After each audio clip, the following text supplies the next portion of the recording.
warahmatullahi wabarakatuh. Perkenalkan, nama saya Intan Nurbaiti dengan NIM 006 dan teman saya Alinda Dwi Zanuaryanti dengan NIM 009. Di sini saya dan teman saya akan mengerjakan UAS dengan matkul filsafat barat kontemporer.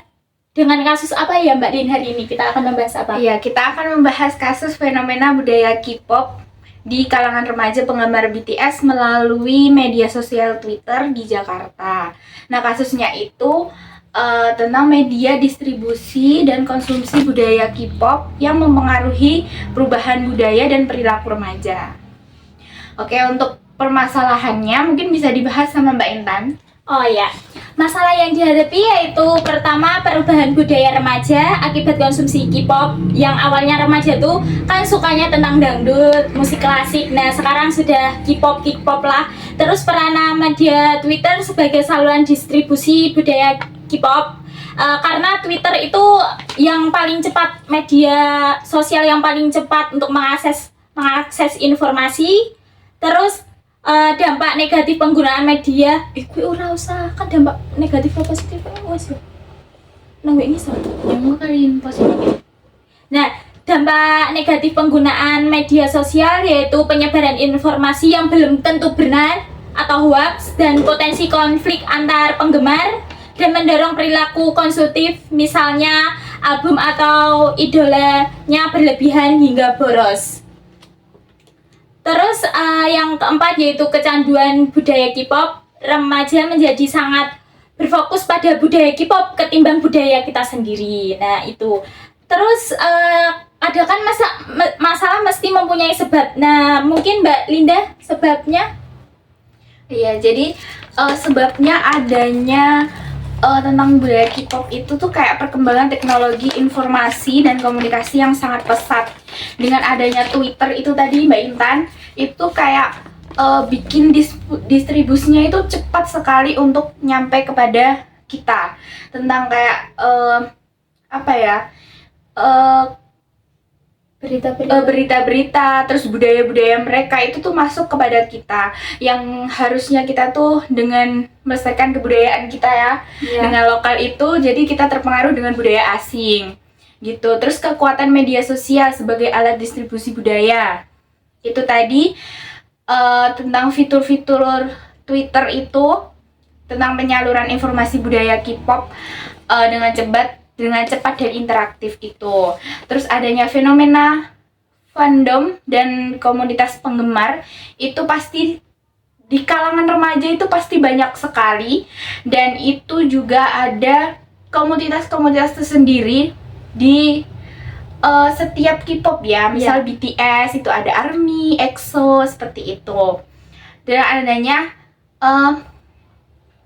terlalu aktif dalam mencari tahu. Iya, mencari tahu, dan mereka itu otaknya tuh kontaminasi dengan itu, dengan budaya asing itu, dan kayak budaya lokal tuh disingkirkan ya. Gitu. Terus dengan adanya daya tarik budaya, dengan adanya fashion, drama, kuliner, padahal drama-drama juga di Indonesia pun juga bagus ya, walaupun banyak horor-horor gitu. Terus adanya menimbulkan fanatisme. Jadi mereka terlalu fanatik dengan budaya K-pop itu tadi. Jadi setiap misal pergi fashionnya itu harus seperti dengan K-pop yang mereka idolakan gitu. Minimnya literasi digital pada remaja. Banyak remaja belum mempunyai kemampuan kritis untuk menyaring informasi di media sosial. Kayak mengakibatkan mereka mudah terpengaruh dengan adanya hoax, terus terjebak dalam war antar fandom untuk melihat konser-konser K-pop itu, terus terkonsumsi terhadap produk pop Korea itu tadi gitu. Ya karena sebab utamanya itu karena di teknologi, terus distribusi media sosial, daya tarik kepada K-pop gitu. Untuk cara mengatasinya tuh gimana sih Mbak Intan? Oke, cara mengatasi ya permasalahan. Yang pertama, kita harus meningkatkan literasi digital di remaja. Yaitu remaja harus diberikan kemampuan untuk memilah dan menyaring informasi. Takutnya kan itu hoax terus disebarkan sama teman-teman itu. Terus literasi digital ki membantu menggunakan media sosial secara bijak, bukan sekedar menjadi konsumen pasif dalam budaya asing. Terus mengarahkan penggunaan media sosial untuk hal positif. Contohnya kita ini nonton YouTube tapi yang positif-positif kan pasti ada yang banyak konten positif. Yeah. Nah, Kayak terus podcast itu ya, Deddy Kobuser. Nah, itu kan positif. banyak yang positif. Nah, terus memperkuat kecintaan terhadap budaya lokal ketimbang yang asing. Kita harus mencintai budaya lokal sendiri ketimbang yang asing. Iya. Kan kita lahir di Indonesia, masa kita harus suka Korea? Suka boleh, tapi jangan terlalu fanatik. Iya, betul. Nah, edukasi tentang perilaku konsumtif, yaitu remaja diberi paham tentang pengolahan keuangan. Kayak contoh kita beli apa yang itu loh, yang album terus yang merchandise-nya itu ya. Itu kan mahal-mahal. Iya. Harus kelola keuangan. Terus memperkuat peranan keluarga dan sekolah. Kayak keluarga harus mengawasi, sekolah juga harus mengawasi anaknya. Terus regulasi dan kontrol konten di media sosial. Kan mesti kalau masuk, seumpama ya kayak masuk Twitter kan harusnya ada kayak umur gitu nggak sih? Ya, ada batasan umur untuk masuk ke media sosial. Apalagi udah masuk ke konten itu kayak harus dibatasi. Karena sebenarnya bisa, tapi jangan terlalu fanatik terlebih dahulu gitu loh.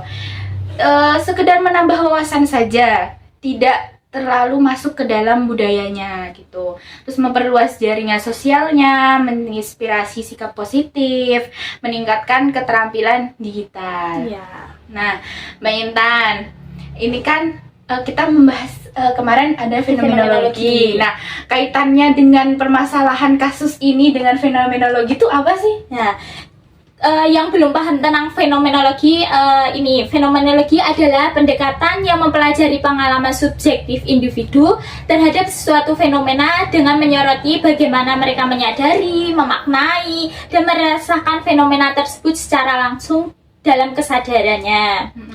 Terus keterkaitan permasalahan kasus K-pop tadi, yaitu tentang permasalahan perubahan budaya dan perilaku. Contohnya kan kita budaya Indonesia ya, maksudnya kan sopan-sopan gitu ya. Terus kita dipengaruhi oleh budaya luar tadi. Nah, ini menyoroti bagaimana remaja sadar atau tidak sadar dalam mengalami perubahan budaya akibat interaksi mereka dengan budaya K-pop tadi. Terus permasalahan seperti budaya lokal, kecanduan budaya Korea, harusnya kan kita harus melestarikan budaya kita sendiri gitulah. Terus masalah arus informasi di Twitter. Fenomenologi membantu melihat bagaimana remaja mengalami banjir informasi, karena Twitter media informasi yang paling cepat untuk mengakses. Nah, terus masalah merasa kayak mereka terupdate gitu ya. Iya, cepat. Masalah literasi dan hoax. Pendekatan fenomena menekankan pada kesadaran remaja terhadap informasi yang diterima di Twitter. Apakah mereka merasa informasi itu valid, berguna, atau hanya ikut arus tanpa berpikir kritis gitu, Mbak Lien. Terus pengalaman sosial dan komunitas fandom. Fenomenologi relevan untuk memahami bagaimana remaja memaknai relasi sosial di komunitas K-pop, contohnya ARMY gitu-gitu. Nah, mungkin itu. Terus solusi kali ya. Solusinya untuk mengatasi kasus tersebut, ya solusinya tuh gini. Kita harus meningkatkan literasi digital kita. Jadi kita harus menggunakan digital kita, handphone maupun yang lain itu dengan bijak.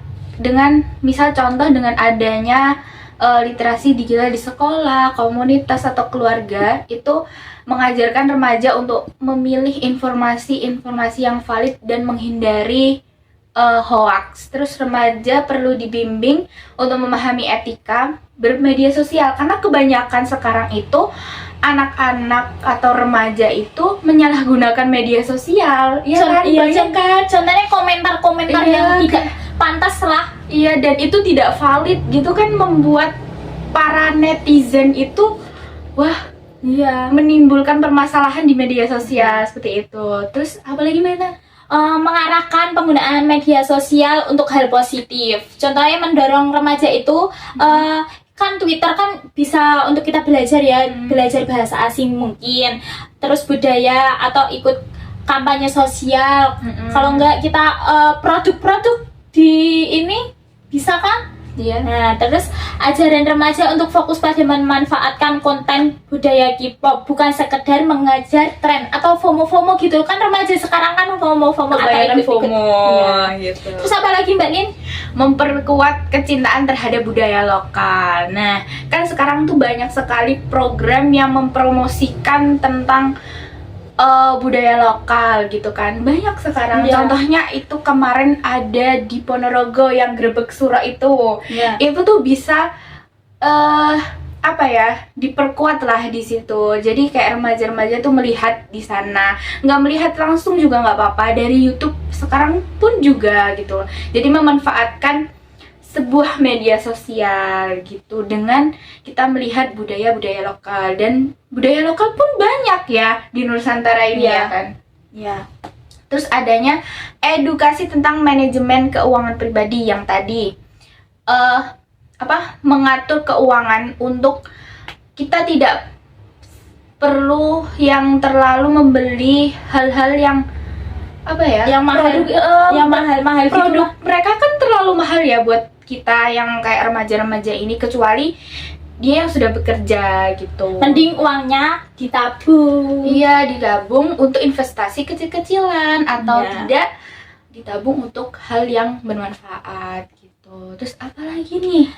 Peran keluarga dan sekolah sebagai pendamping. Harus remaja sekarang kan suka ikut-ikut. Harusnya orang tua dan sekolah tuh harus mendampingi dalam mengakses mungkin dalam kayak kita Pembatasan waktu lah ya. ya harus dibatasi. Kan sekarang juga model sekolah kan sampai sore ya. Dan sekarang tuh bawa HP ya? Iya, harusnya dibatasi gitu. Terus penggunaan regulasi dan kontrol konten. Oke, mungkin cukup itu ya kasus yang Yang kita dibahas. bahas, dan mungkin itu solusi dari Kasusnya. Terus kan tadi ada tentang permasalahannya, solusi, dampak positif, dampak negatif. Mungkin sekian dari kami ya Mbak Lin ya. Iya. Kurang lebihnya mohon maaf. Semoga bermanfaat bagi teman-teman juga yang melihat ini di YouTube. Ya, sekian dari kami. Wassalamualaikum warahmatullahi wabarakatuh.